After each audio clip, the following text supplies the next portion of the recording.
viewers, and of course, the guests of this week in interview. Welcome to this episode of This Week in Interview. It is September the 25th, 2024. It's a pleasure to be with you here as always. I hope you're having a good week so far. And to my regular listeners, welcome, welcome back. It's always great to have you every week. And if tonight is the first time that you're joining me on this weekend interview, I hope you find the discussion that we have stimulating enough that you too would become a regular listener to this weekend interview, listener and viewer. In Dominica, this weekend interview is carried live on DigiPlay channel 59. And in the Toronto market, Radio Online SBE carries this weekend interview live as well. So if you're listening on one of those media, welcome and a good evening to you. Those of you in Florida, Georgia, I think Alabama as well, you are going through some inclement weather. I think right now there is a category one and strengthening hurricane in your way. You have been having rain. So I hope you're safe, you and your family are weathering this storm um, at the best possible way. And those of you like St. Pete's and Tampa and those areas, I have quite a few people there. I hope that you are doing okay. In Atlanta, Alvin was on last week as my guest. Alvin lives in Atlanta. I hope that it's not too bad. From what I understand, so far it's been a lot of rain, but even rain has its own impact as well. This week we're celebrating coffee, one of the loves of my life, coffee. Um, I grew up with coffee, and it's one of those beverages I like so much that I consider adding anything to coffee sacrilege. So I don't do sugar, I don't do milk, I don't do cream. I simply do my coffee and I do it black. And so this week we're celebrating coffee. Actually, the 29th on Sunday is International Coffee Day. And in Dominica, they're doing a very special recognition. I don't know if you remember a few episodes ago, I think it was in maybe July sometime. I had a young man, an American guy, Ezra, who is in Dominica helping with some of the folks who getting excited over coffee again, and then they're reviving coffee. A lot of farmers in there, and he had a love for coffee, a passion for coffee, and his grandmother was a journalist who was in who had an interest in Dominica. So after Hurricane Maria, he went to Dominica, combined his two passions, and he's very involved with the farmers there. Father Coffee is the one who introduced him to us. Well, we found out about him, and Father Coffee is the one who put us in charge of him. Father Coffee and Dr. Honeychurch are my two guests tonight on this week in interview. And when I circulated the flyer, I got a lot of feedback. What does Dr. Honeychurch have to do with coffee? And my simple answer was Dr. Honeychurch has everything to do with everything Dominican. And coffee is certainly Dominican, but no, to put a historical perspective on it, and Father Coffee himself as well. I'm learning that after Rivers, he likes coffee the best after the river because he's known as the patron of our rivers, really agitating for the protection of the rivers. I find out that he's just as passionate about coffee also. I don't take too much time talking by myself when I have two very esteemed gentlemen on waiting to join us. So I will not do anything more before I bring them up on the screen and say a very warm welcome to Father Franklin Coffee and Dr. Lennox Honeychurch. Welcome, gentlemen. It is Thank you. such an Thank you for honor having us. and a pleasure to have you all on my Thank you. We program. feel honored. Yeah. Yeah, I've had Dr. Onidich on a few years back, and I had Father Coffee on recently with some members of WAVE. I think we were talking about, of course, World Water Day or something like that. So it's a pleasure to be in your presence. And when I say I am honored, because I consider both of you gentlemen, very accomplished and esteemed, and so I am very excited about the conversation that we're going to have tonight. Folks may not realize, because in this modern era, coffee is Starbucks, coffee is Dunkin' Donuts, coffee is in high boardrooms, and the yuppies have their special coffee and they stop in the morning and get their latte.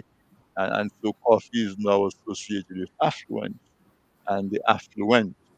But I tell folks growing up in Castle Bruce, if it was 10 o'clock and my mother hadn't had a cup of coffee, she used to say, I have a headache. I haven't drank my coffee yet and I have a headache. When I would go to my grandmother's house in the evening, she would always be have a little bit of coffee, having a coffee with her evening, just if not really a meal, just having a cup of coffee during the day. So coffee is something that we growing up in Dominica are very familiar with.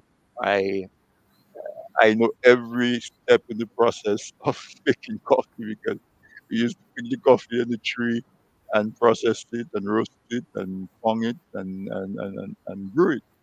And so um, I definitely feel that this conversation that we're having is a very relevant and timely conversation because we can understand where Dominica was and as a coffee producer, what is the relationship that we have with coffee, and maybe that might have lessons and be able to inform us as we try to revive coffee, and both as a crop for our pleasure and our leisure, but also the economic um, benefits and potentials of coffee.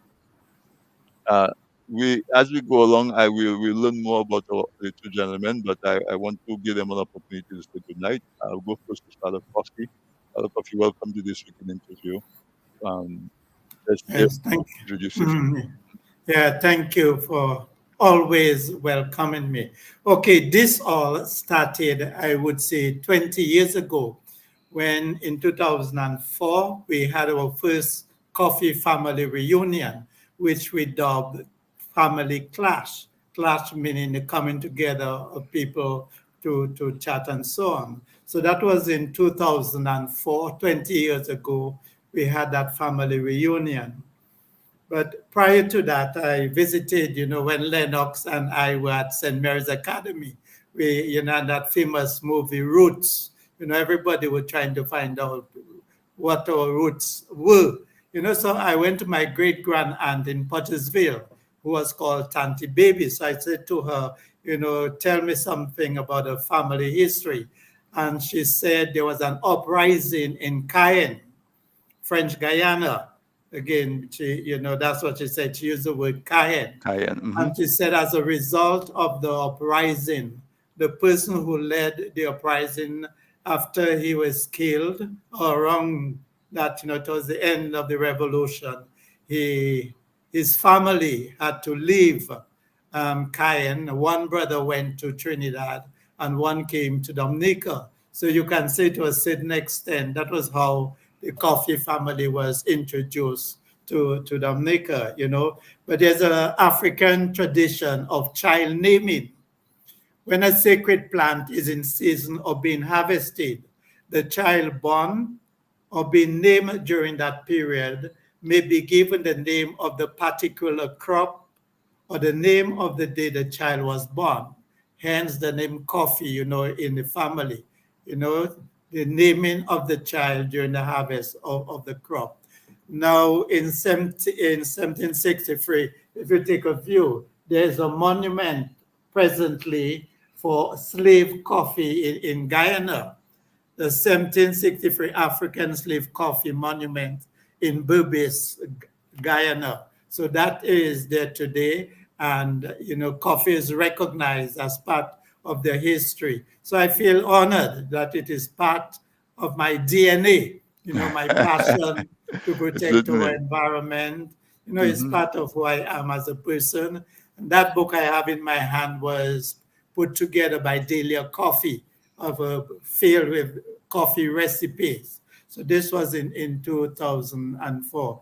and I think I will be on a program with Delia either on Saturday or yeah, on Saturday. Again, Delia and I will be on another program, discussing outcome. So during this preparation, okay, I've been visiting a number of institutions, a number of visiting institutions and company, and they have all been very, very interested.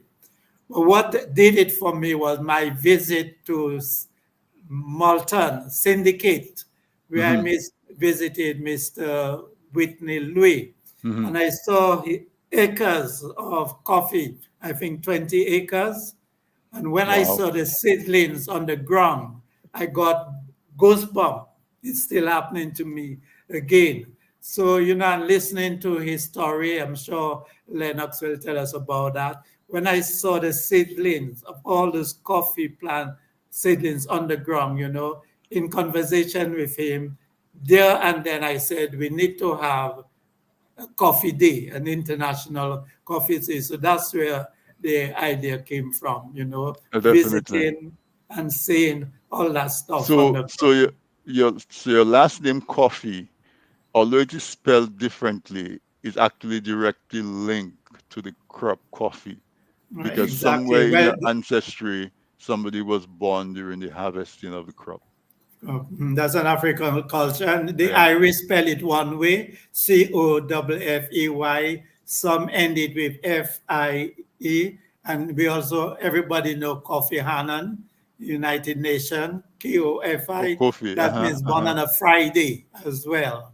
Okay. So Hmm. that's Name real things something. culture, Okay. real roots. All right. I'm looking forward to this conversation even more now. Maybe I'll indulge you and ask you if you can look in the meantime if there's a simple coffee recipe you will share with the audience during the program. I would appreciate that. Something short. But let me Sorry? go. No, I said if you can if there is a coffee in their book, the coffee recipes that you have later in the program, maybe you can share maybe one recipe, a short recipe, Yeah. with the All right. audience. All right. As I say, yeah, okay. But let me go to my other guest, Dr. Lennox Honeychurch. He's a historian, he's an author, he's an anthropologist. And as I said, I wasn't saying it in jest. When people ask me, well, why Dr. Honeychurch? I say, if I had the privilege and he had the time, I could have him on every program I have because he's everything Dominican. He's the go-to person. Dr. Honeychurch, welcome back to this weekend interview. It's a pleasure always. Hi, hello, good evening, and it's great to be with all of you all. Um, our subject very interesting indeed because people usually talk about the history of these islands of the Caribbean and they think of sugar and sugar production and the slavery associated with sugar and even the post-emancipation period and the problems and variations economically of sugar. But Dominica, really, one of the main crops apart from sugar, throughout its colonial history, was coffee. Hmm. Now, let's go back a little bit because coffee began as a wild uh, plant with beans and seeds in Ethiopia.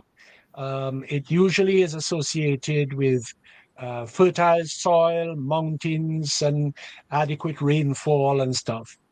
And from Ethiopia, it was traded all up into Arabia and what is today the Middle East. And eventually, when the Crusaders came from Europe to try to reclaim Jerusalem and the Holy Land from the Muslims, they were introduced to this coffee. I mean, everybody in those areas were drinking coffee. And so they took and began trading up through Venice and into Europe. And of course, you can understand it was a crop for wealthy people, for aristocrats. And as the Europeans, particularly the French, Dutch, and English, followed on from the Spanish and moved to take over the islands of the Caribbean after, of course, 1493. And those other European maritime countries like France and the Dutch and England, they really were coming in after 1500 as the Spanish were moving on to the continent. And it was the French who first brought coffee to their Caribbean colonies. They began their colonies in 1630 and 35 in the case of Martinique and Guadeloupe, 1625 in the case of the French part of St. Kitts. But they brought the coffee with them, ideal crop for lush tropical islands, particularly those like Martinique and Guadeloupe. And then in 1720, the French began to infiltrate and move very powerfully into Dominica, negotiating with the Kalinago people and bit by bit taking over land. And then the Kalinago people had to move to the most rugged areas of the northeast coast, basically to the area where the Kalinago territory is today. But the French now, with their small scale agriculture, were moving into to Dominica around the time of 1720. And so coffee was introduced to Dominica by the French in the 1720s.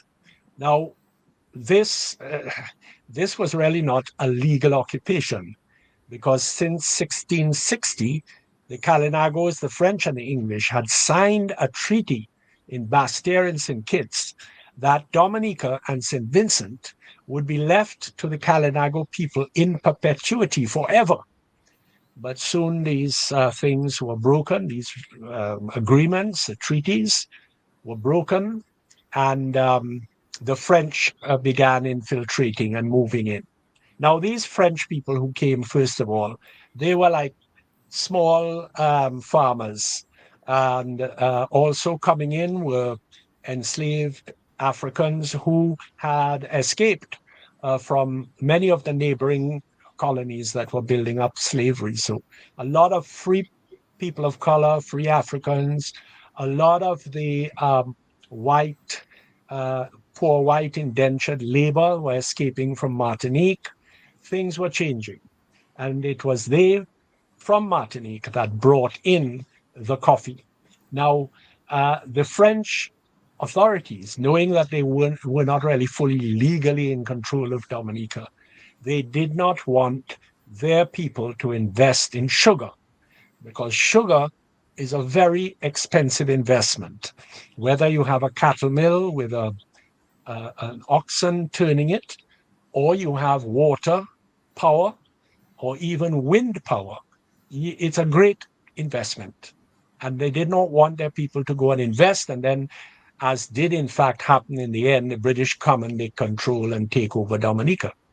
So it was coffee that everybody, and we have some amazing figures. It started off very quickly. Dominica was an ideal place for coffee. All you had to do was to get maybe to 100 feet, 200 feet inland and up on the hills, and you had your fertile soil, and you built these terraces, which can still be seen in places like Capuchin and also down south in the area of Soufriere and Montrouge and in the back of Grand Bay. These terraces that they cut into the hillside so that the trees of coffee could be planted along these terraces.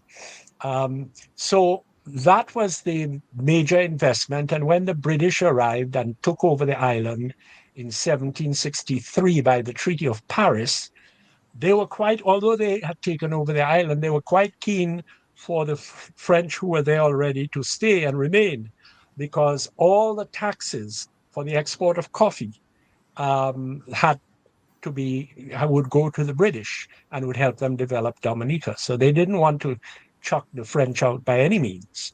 So that is why we have, of course, a lot of French place names and a lot of French names. Even among the Kalinago, if you go in the Kalinago territory, you will find all those names like Auguste and Valmont and Daru and all that. Right, those are Because French names. when, Hmm. yeah, they were all in there, and because of the French influence. Right. So we know that that particular date, 1720, is when coffee came into play Hmm. and it took off very powerfully. And when the Right. British came, they also took over and expanded the coffee. Let And me yeah, No, I wanted us to take a pause because I like the way it's going, but I wanted to jump back to Philo Coffee for a minute because oh, certainly. he says this new Mhm. movement, I call it new movement to revive the coffee, sort of they got involved in 2004, 20 years ago. And so and then we says that Mr. Louis has up to like 20 acres of cultivation in coffee. So, do you still see Philo Coffee in terms of what has been happening recently? Do you still see that coffee as a viable um, cash crop? Um, Yeah, but and how has it mm, progressed, basically? okay, let us not forget that I'm a Catholic priest and I'm a redemptorist, and the theme or the mission of the Redemptress is option for the poor. Okay, and we have a social justice and peace. So I'm part of that mission in Hmm. our congregation, social justice. For example, the Pope Francis spoke about taking care of our environment is taking care of the earth. Our common home is our responsibility. So, as a priest, again, I'm in that direction, taking care of our common home. For example, that whole thing, rivers and Titiwe, again, that again was my idea, being with the people, understanding where they are coming from, and the same experience I had in Layu with the Titiwe ladies. And today you can say Titiwe is queen in Hmm. our culture today. So it's the same thing going up to syndicate and experiencing the plight of the 92-year-old man still driving twice to syndicate up and down from Salisbury and seeing all those acres of coffee on the ground. I said, no, this is a gift that God has blessed us with, and we need to do better. To answer your question, in the world today, over 22.2 million cups of coffee are being consumed each and every day. So if you talk about the value in coffee, is tremendous. I'm sure Lennox will tell us, about the tonnage of coffee that we once produced, and that is something I think Mr. Lum was thought he was inspired by that. He said, if once upon a time we produced so many tons of coffee, he said it can be done again. So I think Dr. Honeychurch, that really inspired him, to delve deeper into his ministry. So I don't know if that answers Okay. your Yeah, question about the value right. of. We will explore and see what the inspiration is for Coffee Day as well. Lennox, Dr. Anichich, while you were talking, I'm saying, but coffee played a really significant role because it forced the cordiality it forced the British to be more cordial to the French. Like when they took over, it's like, okay, so we're taking over now. We could just kick them off and take their land from them. However, we recognize that they are producing coffee and coffee is contribution to the tax. And so I didn't realize that coffee had that kind of a role historically from a political and economic point of view in Dominica. I remember when I spoke to you earlier, you said that in this part of the British Empire, Dominica was the second largest producer of coffee after Jamaica. So I want you to continue from where you just left off, continuing to educate the audience in terms of the significance of coffee as a crop and as an economic crop that was driving policy during that time, even as in those early colonial times when there were so many wars between the British and the French.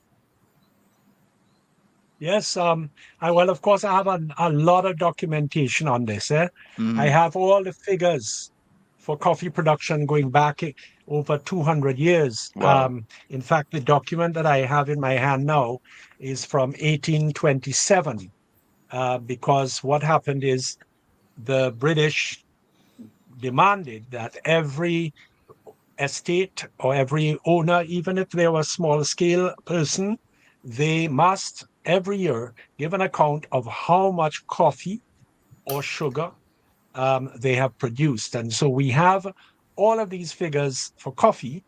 And just to summarize the main parishes for coffee production, Mm-hmm. the highest figures we get are from the parish of St. George.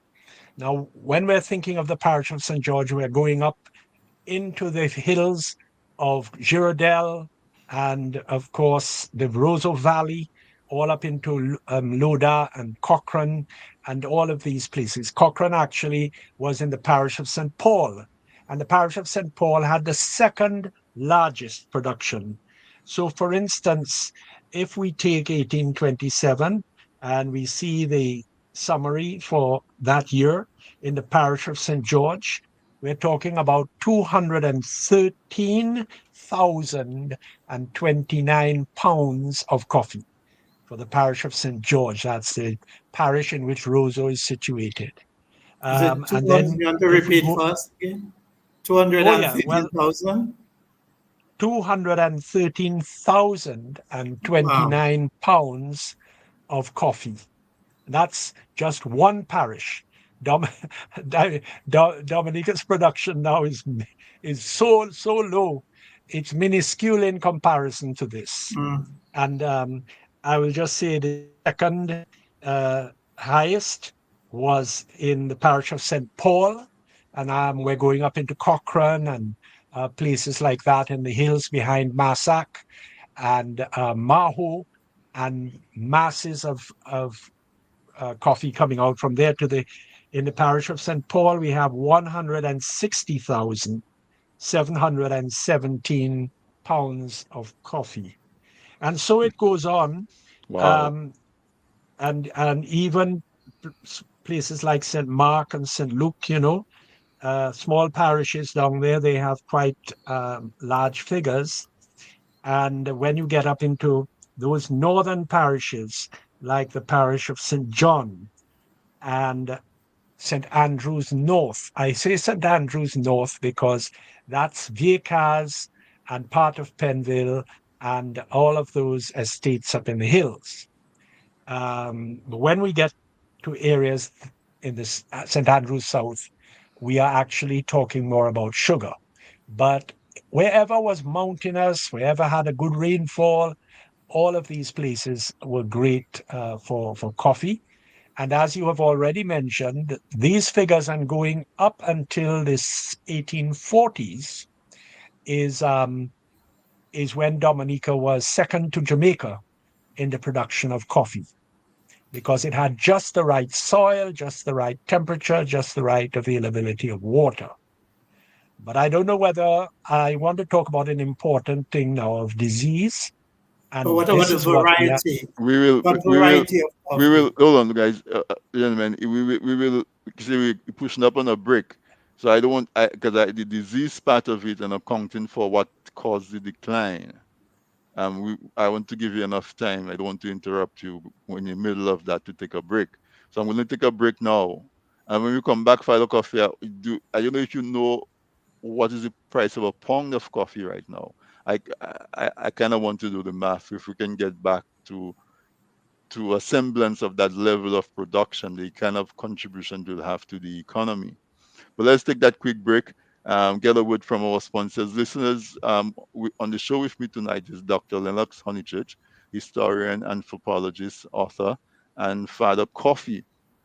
Father Coffee says that his how you say his order as a priest is to look out for the poor and less privileged. I'm paraphrasing, of course, and that involves making sure that the environment stays pristine, protection of the land, protection of the water, and the means of production for people who would not be of great means.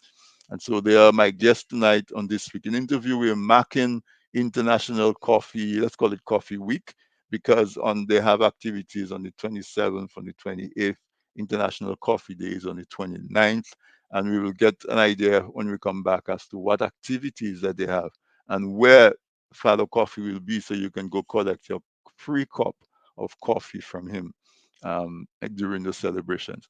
Stay tuned. We'll be right back.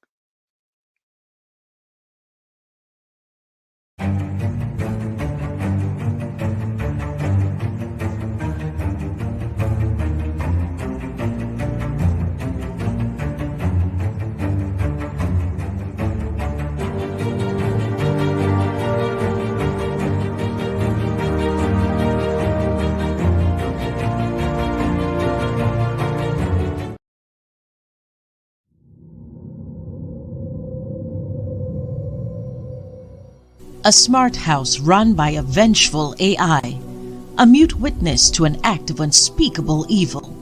A breadfruit thief is haunted. A young man unwittingly creates a god. Giant crapos terrorize a community. A witch seeks revenge on her neighbors, and much more. The Piton Noir Writing Collective is thrilled to announce the release of the third book in their acclaimed anthology series, The Flying Crapo. Jumpstart your summer reading with The Flying Crapo, Heroes and Monsters. Now available for purchase on Amazon.com. Get your copy today and embark on a journey filled with heroes, monsters, and the magic of the Caribbean. People say I've got a great smile. Well, I have to say, this is all thanks to the professional team at Beacon Dental Group right here in Dorchester, Massachusetts. I've got world-class dental care. Beacon Dental Group has expert and caring staff dedicated to providing the most advanced and satisfactory treatment in all aspects of oral health. Their services are designed to meet your needs and give you a perfect smile, too. General checkups, cosmetic surgery, Gemini laser service, and advanced procedures, all in a state-of-the-art facility. Call or visit Beacon Dental Group today, 1026 Blue Hill Avenue, Dorchester, Massachusetts, or call 617-282-2146 for a smile that lights the world. How much Dominican history do you know? Want to learn some fun facts? We have a great and fun way to test your knowledge and learn more about our history. Get your copy of Dominic Anu, Dominica in Puzzle. Fun for the whole family. Available now on Amazon.com. Visit pushpast10.com to learn more. Email us at dominicainpuzzle@gmail.com or call 877-698-9894. Looking to promote your business, engage current customers, and reach new people? Well, look no further. From the basic presentation to a fully fledged advertisement, use your video ads to attract customers. At Man's Audiovisual Productions, we do just that. We produce videos for business and event promotions, product demo videos, animated explainer videos, fundraiser ads, and much, much more. Engage your clients and sell online. We customize the video to match your brand design. Guaranteed to play flawless on all devices, including smart TVs. Contact us at telephone number 203-690-4342 or 767-245-6238. Visit our website, mansaudiovisual.com, or email us at derekvideo@gmail.com.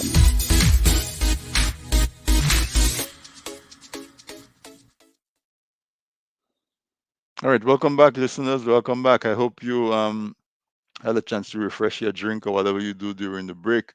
My guest tonight is Dr. Lennox Honeychurch and Father Coffee. And we are talking about coffee, and we're getting a very good historical perspective on coffee.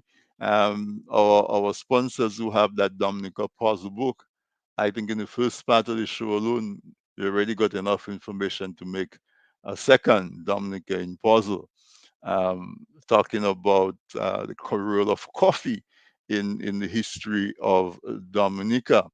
Fado Coffee also is giving us a really contemporary perspective on the revival of the renewed interest in coffee. I don't think that it's so much that that coffee died per se, it died as an economic crop, took over like short-term cash crop like bananas and coconuts and so on.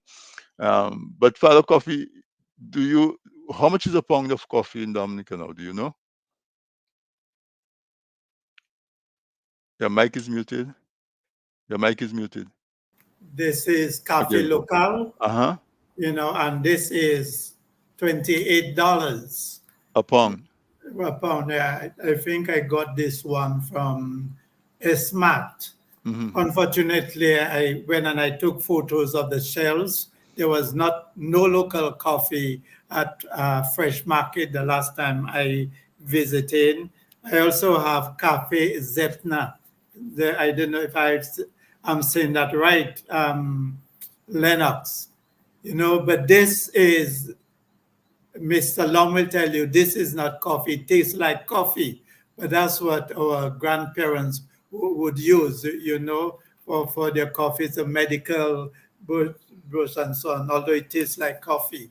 So do they But roast it? They roast it and process it like coffee? right, yeah, it's a long, it's going wild all over the Mm-hmm. place, Mm-hmm. Mm-hmm. and well, there are a number of things that we use or as for substitute if we want to avoid the caffeine, in a coffee. Then I'm sure Lennox will mention that as well in his So presentation. the reason I was asking about the price of a pound, because Lennox is giving us some numbers from 1 year, where And I mean he didn't give every parish, but I would imagine it will go up to almost 500,000 pounds of coffee. And so in today's pricing, if we were to go to 50% of that production level, it would make a significant contribution to a lot of farmers and growers and the industry. That's the point I was trying to make, because right now we're thinking that coffee is small scale, and we always imagine that that economic crop has to do with large plantations where you can mechanize and you can do all of those things. But in that time when there were barely, um, again, there were probably horse carriages or something, but it was all manual. They were able to produce upwards of 500,000 pounds no of road coffee in a truck year. system No were not roads, there, and yeah, I and mean so they on. had. As I say, we have two for we have the Ariba coffee and Robusta coffee.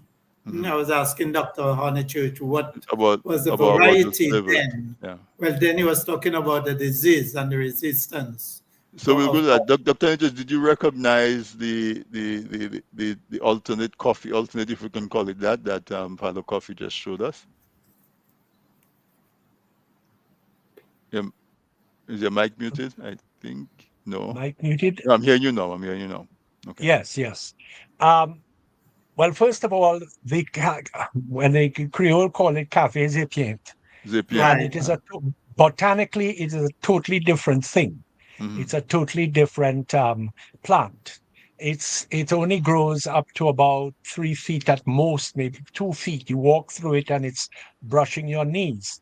And it has a very small, fine, coffee-like seed, I think I and know you that. Yeah. collect it and dry it, and then you crush it, grind it, you could say, and then you have this alternative. It's an alternative coffee, Mm-hmm. but it is not of the same family Right. as the coffee that is divided into the Robusta and the Arabica Arabica. Uh-huh. coffee. Mm-hmm. So there are these two coffee. So Uh, which variety one was of more predominant in Dominica during those high production times?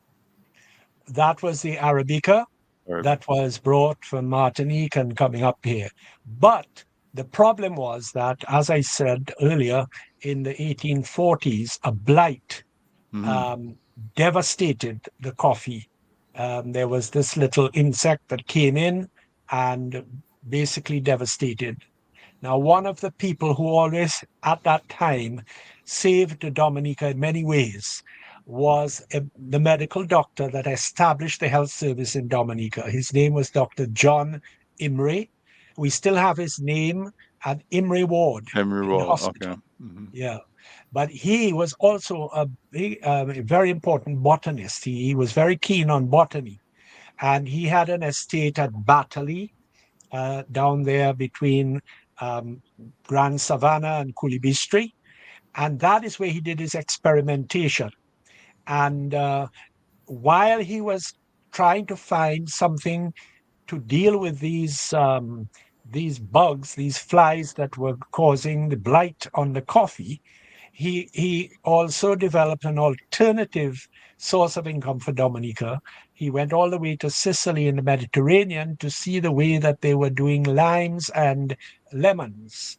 And so he brought plants of the limes to Dominica, and that was going to replace the coffee, which it did. But coffee also held its own because he was able to get another type of coffee, the Robusta. And then he was able to circulate this among the planters. And remember also, we don't think of just large estates. With the coffee, you can produce a lot of coffee with simpler equipment.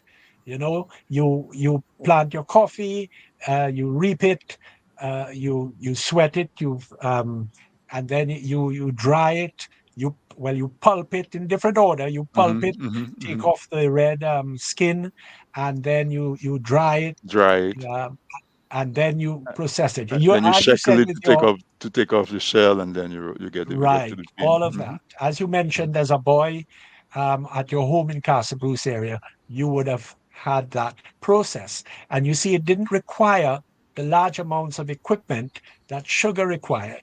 So Right. it was always a very popular thing for the small farmer. And thanks to Imrie, he then replaced it with the Robusta. And at the same time, but that's another story, he introduced limes, which Lime. became a great crop for Dominica. It converted the economy of Dominica, the limes. Right. So there we have it. Coffee became a peasant crop Hmm.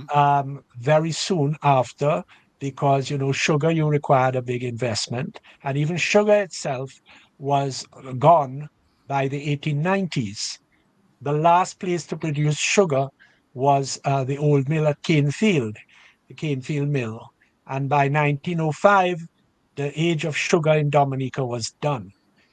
They then moved to rum, but the coffee continued, coffee and limes.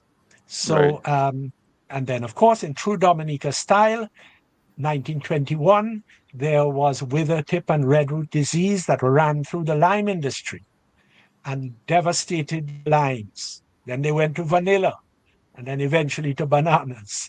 So Dominica's agricultural story is a story of boom for some years and and then and bust for bust some and reason boom. or other, whether it's Right. financial, whether it's agricultural diseases or whatever. But since we're talking about coffee, let us say that the coffee went well into the 20th century. Small farmers, and also the fact that there was in the 1940s the development of the Bellot Company of Hmm. processing crops, and Bellow. Hmm. one of their Yeah. main May Bellow um, Hmm. company, and one of their main things that they produced was fully produced coffee. Up until Hurricane Maria, there was Cafe Dominic, and was sold very popular indeed. People would come across from Martinique and Guadeloupe and buy bags of the Cafe Dominic, you know. Right. But unfortunately, the company was sold, and the people who took it over emigrated. Well, so a lot of buildings were damaged, and they emigrated, and therefore the Father Coffee showed some of the small products that developed after that.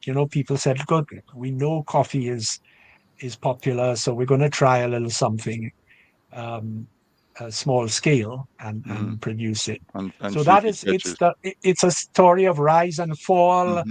Uh, you know, that is why you have to admire people like, as Father Coffee mentioned, um, Mr. Mr. Louis. the guy Whitney. up Milton Whitney, yes, Mm-hmm. um, Whitney. up in Syndicate Syndicate. area, Mm-hmm. in what is called Fond Hunt. That's an excellent place for coffee. It has the right rainfall, a lovely soil. A lot of the land up there on the plateau is flat, and that was always one of the great coffee areas. Right. But Father it is Coffee, a challenge. no, certainly. So, but coffee seemed to have lasted in a longer span almost. So it was well suited. And if we said that we have a more resistant strain that can be used, maybe this revival can go a little ways. Plus, we have more technology. We can probably deal with diseases and blights a little better. Father Coffee, I want you to give me an opportunity to talk about the week of activities that's coming up to mark International Coffee Day on the 29th of September. Well, we keep talking about coffee day or coffee week, but we have been having a coffee month Oh, you have because a every coffee month, okay? Friday we had an Uh-huh. hour on the radio, and we also gave out free coffee. It's ready to encourage people. Where do I come to get my cup of free coffee? Where and when? When on Fridays, on Where at Friday. DBS or where is that? What Well, at the location? Ruins Cafe or the Or High the Rise. or the You Ruins know, Cafe? Okay, okay. Well, we have Mr. the Lum Business Heritage, the Mm-hmm. Lum Business Heritage. Okay. And as I said at the beginning, I have a list of 18 companies who were interested in observing International Coffee Day. But when I spoke to Mr. Serge Lum of Ruins Rock Cafe, he suggested that this is the first time we're observing the day in Dominica. So he Mm-hmm. said, instead of spreading all over, let us localize this activity. So Mm-hmm. henceforth, we focus on Roseau, Mm-hmm. where in his place he has the peeler, you have the grinder where you can peel the coffee, you have the roaster, okay, you have the dryer, and you have all the equipments on site. Mm-hmm. So on day one, the Friday the 27th, and Mr. Louis will be 92 years of age on that day. On the 27th. Okay. All Mm-hmm. right. This is this Friday. So we'll be celebrating him. There'll be radio stations will be carrying out that activity live. And we are inviting the students to come. And that day we named it day one, Know Your Coffee. So we'll be introducing our young children. You say there's value in agriculture. Okay, be familiarized with the opportunity, the career that is possible. Or I learned a new word, barista. When I heard the word barista, I would think of a lawyer. But a barista in the coffee industry is somebody who works in the cafe, the person who makes the coffee and so on, taste the coffee and so a barista. Quality control person, yeah. Well, not only that, but the person Like a who. wine taster kind of Right. thing. Mm-hmm. No, well, we are professional wine tasters. So Mm-hmm. that the first day would be for the students, Know Your Coffee. Mm-hmm. Day two will have the history of coffee. Again, then you spoke about Ezra Rami. Ramney, okay? He, again, after you introduced him earlier on, but after Hurricane Maria, he came to Dominica and he has a company called Coffee Initiative. I hope I got the name right. Mm-hmm. And he have been studying the coffee industry in Dominica, bringing people together, farmers, roasters, producers, and so on. And he to have done a lot of work, and he's on the way to get his PhD while studying our local coffee here. So, and he'll talk about from Africa, or as Dr. Honich mentioned, from Ethiopia via Guyana to Dominica. So Lennox gave us a bit of the history of the coffee. And on day three, International Coffee Brunch, for only $25, you'll get a variety of coffee and other drinks. And we call it Coffee Clash.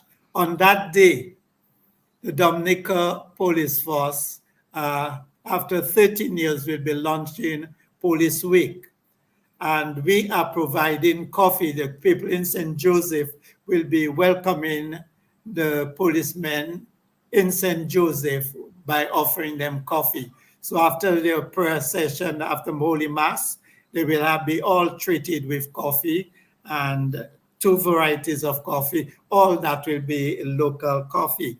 Also on that day, the cathedral are having what they call Favors of the World. It's a variety of cuisine, okay? And we are also providing, when I say we, I'm referring to Lum Business Heritage, okay? So we'll be also providing the cathedral fundraisers with coffee so that they can serve their patron.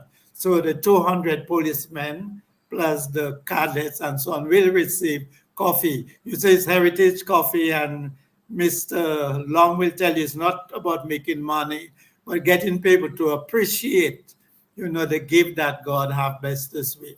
So free coffee to our policemen, free coffee to the cathedral. You mentioned maybe about 6 times where you can get your free coffee. So Mm-hmm. if you come to St. Joseph, I'm always up for coffee. I know. So if you join the police in St. Joseph, you'll get coffee. If you go to the Flavors of the World at the stadium, again, a lot of entertainment is what I see is like a mini Creole festival. You'll have entertainment, you'll have all kinds of food.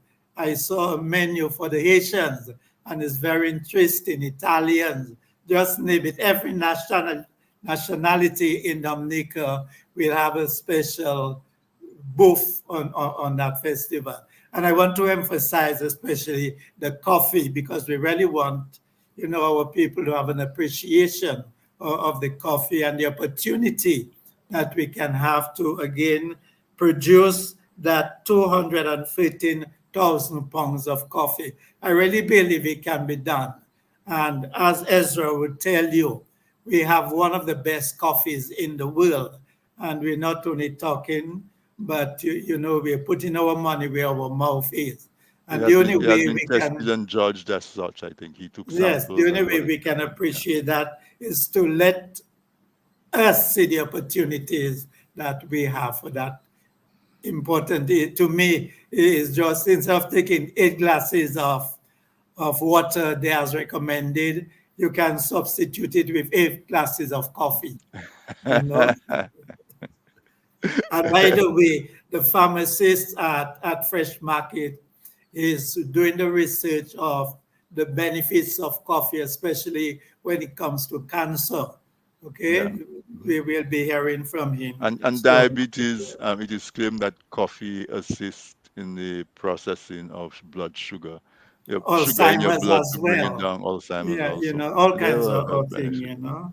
Yeah. But on the other hand, like everything else, there are benefits and there are negative, in everything. Too much of anything isn't good. So I cannot only talk about the benefits. And I say when if it's abused, again, it can be harmful as well. Everything in moderation. I have abused coffee, and there have been more than one locations where I had to slow down because I was getting palpitations.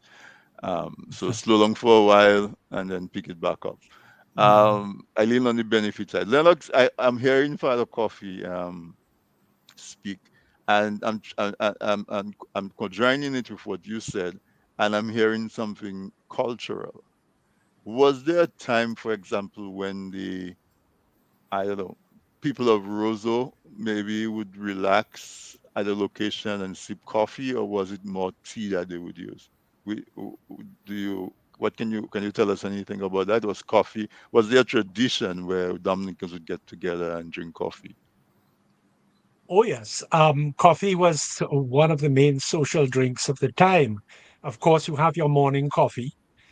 Whether you were a small peasant farmer or you were a plantation owner or somebody, or you was running a business in Roseau or Portsmouth, you would have your coffee in the morning.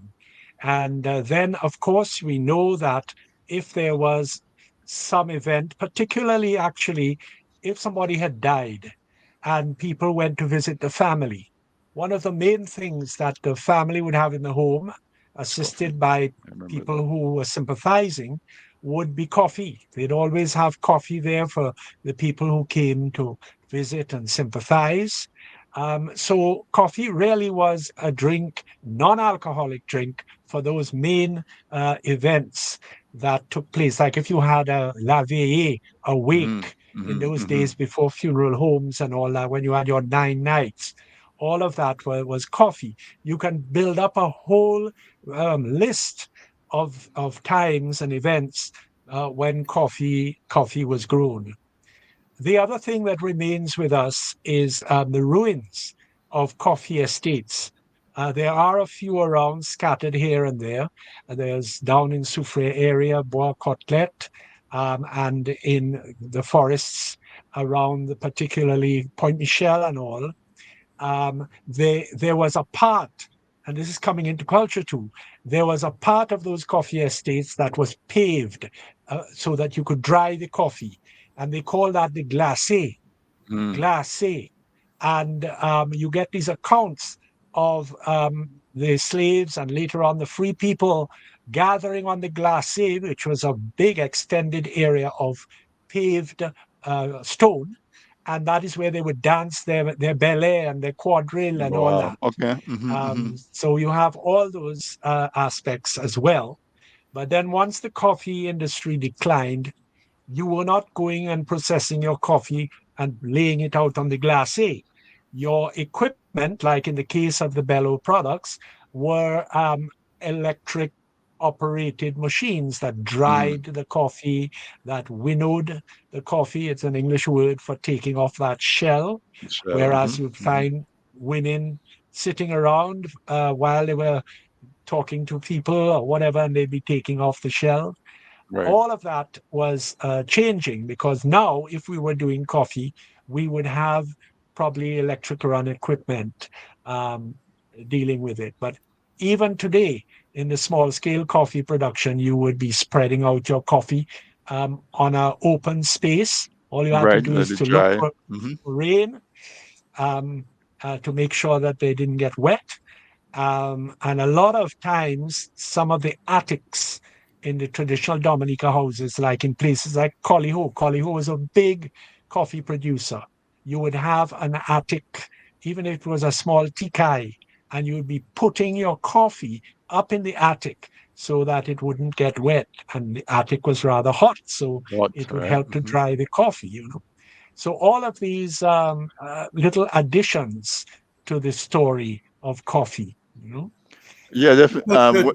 To add to your to answer your question, I have a book here with me, Heritage Cultures, Volume 1, Safeguarding Creole Intangible Cultural Heritage.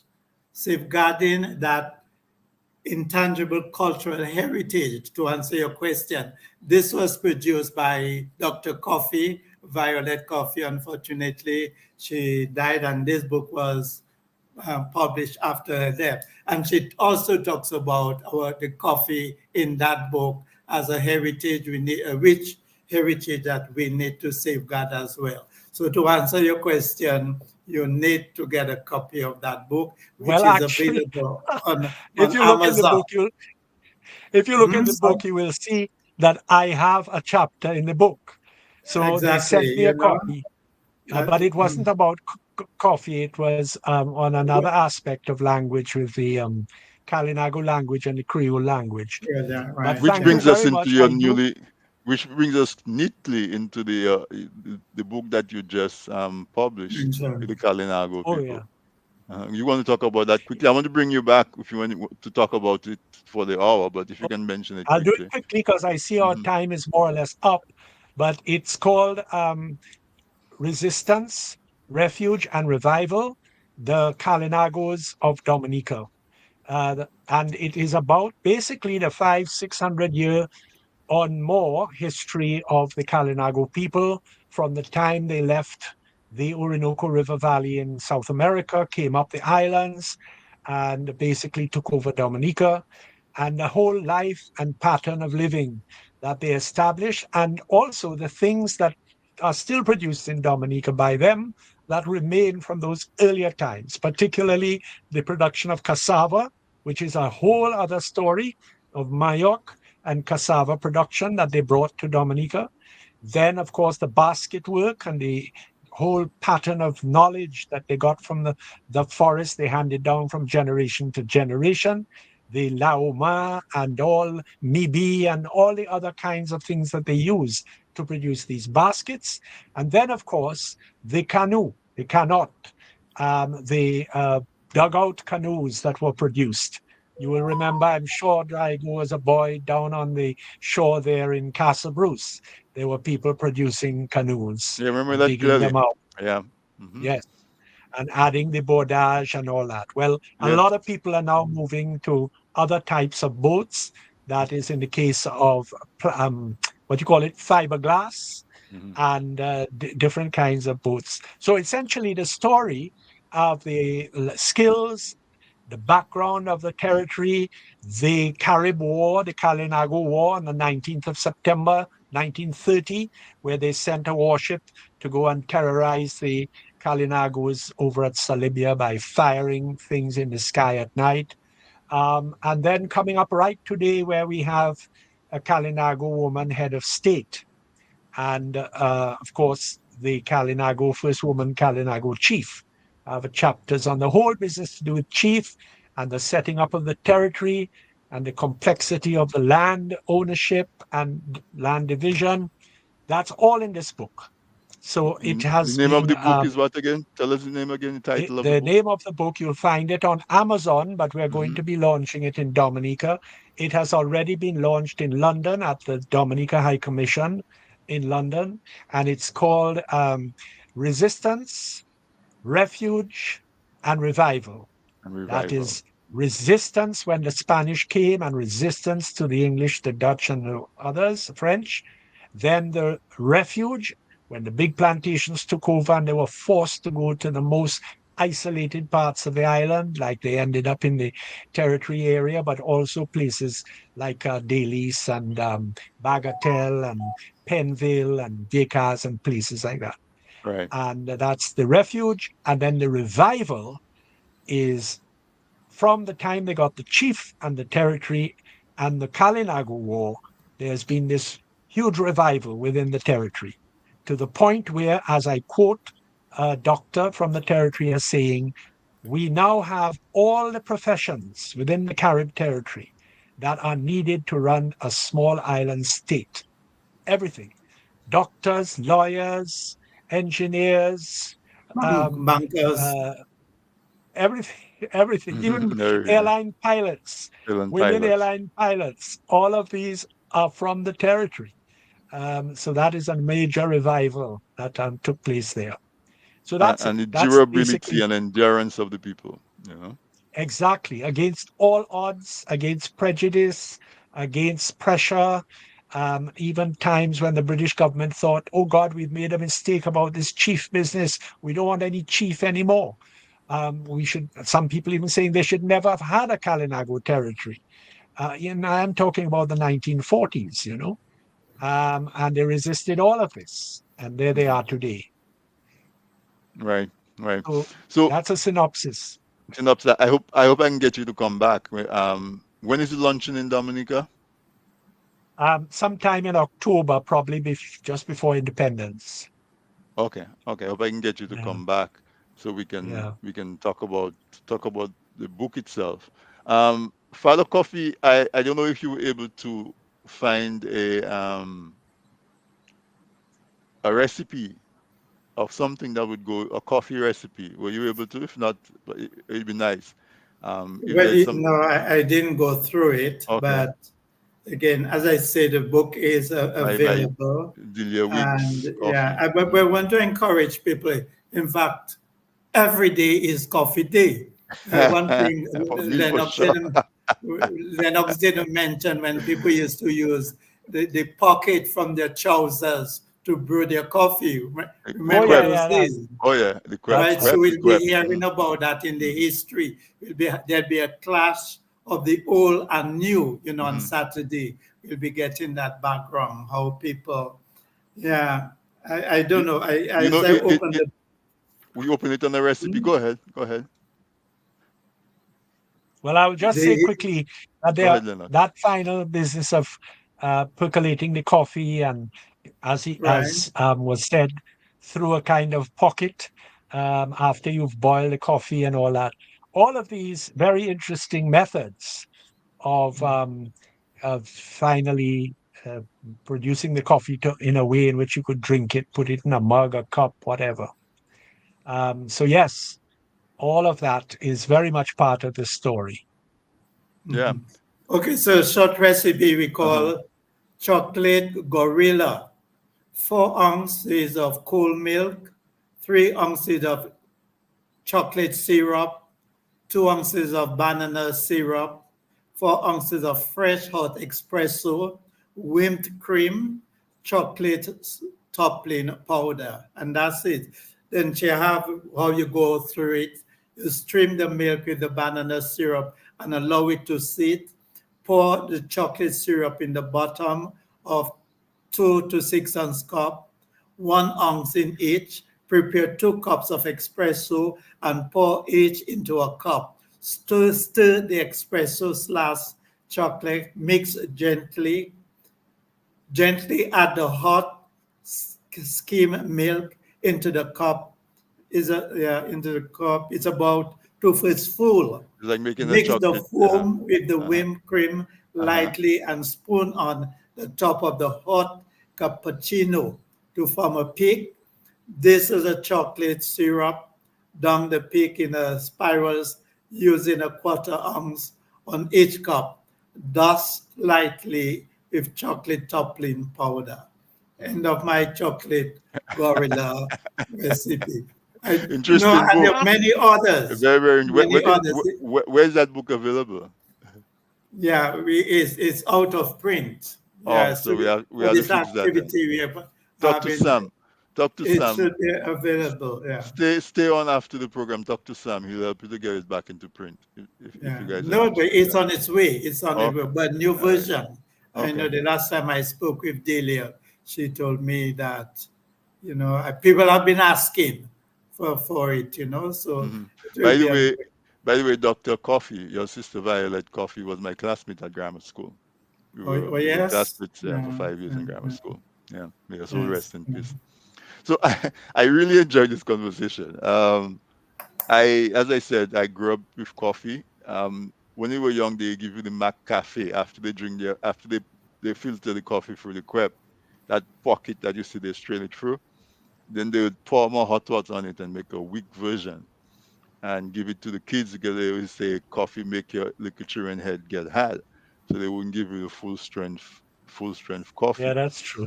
Yeah, and I grew up with that. One of the ways, and like I don't know if it's because we were next to the Carib territory.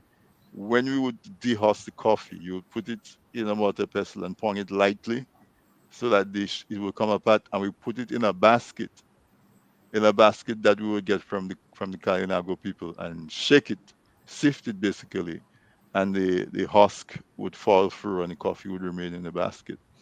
That was That's part of right. one of the things that we would use for that. Kalinagos call it an ibichet. And if you An said, okay, ibichet for okay. feaster. The same thing they'd use to sift the cassava, the manioc. Cassava when you're making, yeah. Mm, That also I'm that's right. familiar with because we used to grow cassava and make farine and cassava bread and stuff. Yes, Yeah. yes. Fun times. And just to my little last contribution, you had talked about the overall production. So Hmm. when the coffee was at its height before the disease hit it, um, it was just under 1 million pounds of coffee, 9,037.7 pounds of coffee. So if we had brought it up to 10, uh, it would be a 10,000. million. So it was Should be a just million under, for the whole of Dominica, just under 1 million pounds of coffee. You can in one imagine. year. In one year. all Yeah. with manual Mhm. labor. So I mean, well, Yep. coffee. What are the chances that we can get to that if let's say there's a serious movement to revive the coffee industry? Can Well, I think it, I it, don't know. An attempt was made a couple of years ago where hmm I think about 13 million were invested in 1 mile. Maybe that's another story. I'm sure Lennox it will is. have Yes. something to tell us about that. But I think there is an uptick. hmm hmm Now Yes. Yes. there's an uptick of Well, coffee. In fact, sometime. a Go plant ahead. is Yeah. one plant is going at $20 a plant now. That's There's a right. demand for it. People are realizing the opportunity. Because we talk about the 5 Cs. They're talking about they have cannabis, they have cocoa, citrus, coffee, and what talk about I think five you Cs. covered the But five. yes, so an effort Well, is being made. I would Yeah, I would say that, the Venezuelans gave us a huge coffee plant that is standing there empty, and much of the machinery has gone bad at Mm, 1 mile in Portsmouth. I mm, personally am not getting into this discussion now too deeply, but I would have done as a lot of small processing plants scattered around Dominica. But they decided on this huge thing there sitting abandoned at 1 mile. One mile. And this was supposed to be our big coffee plant. Wow. mm. Wow. So All that's right. the But pros and cons of the situation. Mhm. All I right. can tell you right now, we have about 8 small people, with the assistant of Mr. Remy, Ezra. We have a number, maybe I think about 8 of them now who know I'm making an effort. Excellent. Some of them are outsiders as well, but I think a great effort is going into reviving the coffee industry. That's great. That's Yes, great. that's Okay, a so great effort. That's the way to gentlemen, go. I have indulged on you for a little more than I asked for. So I'm going to have both of you give closing remarks. Father Coffee, again remind the folks of the activities that as we bring it to a close, coffee month, as you say, month of September, coffee month, and we're calling this week Coffee Week, culminating on the 29th, International Coffee Mm. Day. Okay, I would just like to again say the response have been overwhelming. People have been very, very encouraging in their support. In fact, I went to ask the fans. I told them we were having that stuff. And by the time I got home, I got a phone call asking, should they write a check on my name or on the redemptress name? The fathers, I say, well, we're not, all we're looking for is for your partnership. So, as I say, I like to say to the Lum Business Heritage, I really want to thank them, from day one for saying yes and for exposing, all what they had, in this effort. They sponsored radio program, made their staff available. As I say, they provided coffee, 2 types of coffee to our 200 policemen. And on that, they're still offering coffee for, the fundraising activity. So people, and that I find, very encouraging, very supportive, the response have been fantastic. Today people say, yeah, they bought tickets for one activity, but they made a donation, so I'm very, very encouraged. So day one will be for our students, day two for the history of coffee, and the international coffee brunch is from 10 o'clock to 2. We are stopping at 2 because the activity for the cathedral starts at 2 as well. So we'll Okay. not go beyond that. So, and if you get your ticket again, the Discovery people have partnered with us. And if you buy a ticket for the brunch for only $25, you can get opportunity to get a free ticket for the Creole The Festival. Creole Festival. So that's how supportive Partnerships. people have been all Okay. over. That's And awesome. Dr. Lennox, again, did from the time I was at a funeral when I told him we were planning that coffee thing. So he was one of the first persons I spoke to, and he said, oh, he has got a lot of information of coffee. So that kind, it was simple, but just saying yes, also encouraged me to go on, So thank you, Lennox. I'm Mm, glad I thank, get this Pleasure as opportunity. always. thank you very Pleasure much, as Father always. Coffee. Yes. Lennox, closing Yeah, thoughts I don't on. have much closing to say. I just want to, once again, thanks Father Coffee for all of his efforts and his enthusiasm in pushing this. And let us reflect on the fact that Dominica has been in the past a very big and efficient coffee producer. And I would feel that the way forward is to have dotted all over Dominica these small scale agro processing plants, not very big, drawing together 5, 6, 10 coffee farmers and producing coffee in a variety of packages. I don't think that we need to go into this huge thing which will require massive investments. And I'm sure that funding agencies would be very happy to assist small scale farming groups, non governmental organizations to do this project. My only concern, and that's a whole other story again, is the labor to do this. Maybe the people who are growing the coffee themselves would provide the labor, but if we get on any large scale, the Dominica has a labor problem within agriculture, and we would have to look at that and see what solutions we can suggest. Okay, So that Thank basically is you it. very much. Great being with you all and it was. participating in this discussion.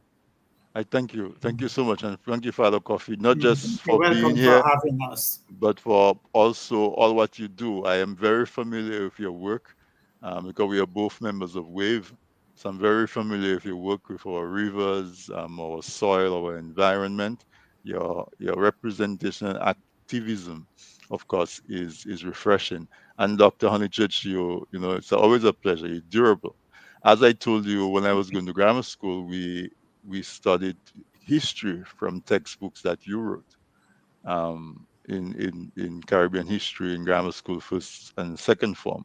So again, on behalf of Dominica, thank you for all you've done. There's so much that you have preserved in terms of record and record keeping, because we don't have a very strong history of keeping records and preserving records.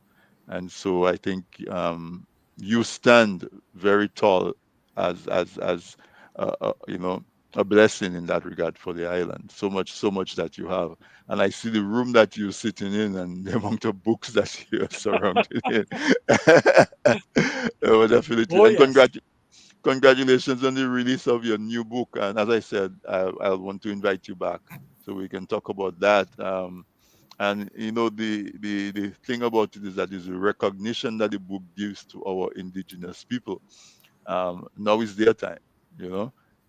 We had Annette on; she came after she became chief, and that was a really nice time we spent with her.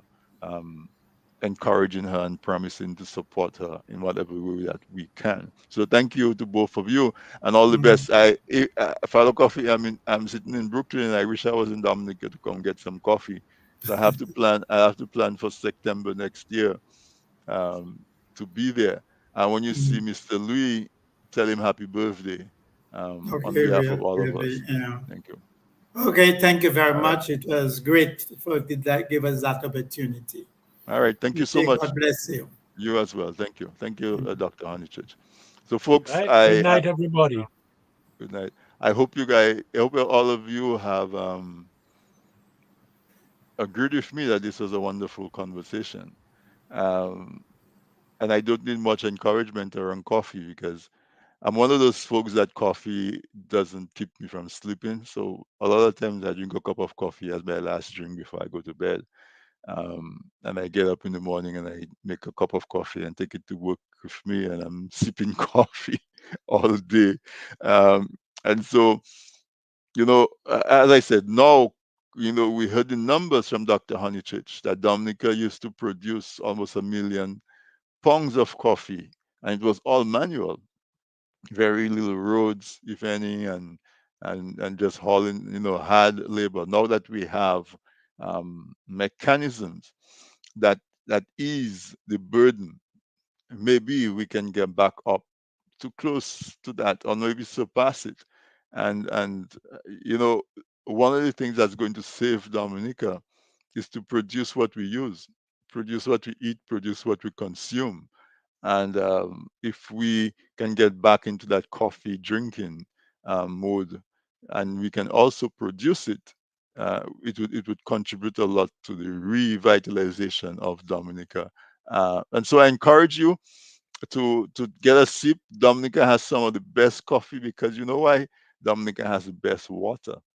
And in all of these drinks and beverages, the quality of the water that you use to make your coffee, the quality of water you use to make your beers, whatever it is, it has a great impact on the taste. And so you happen to live in a country that is blessed with abundant, fresh, great tasting water.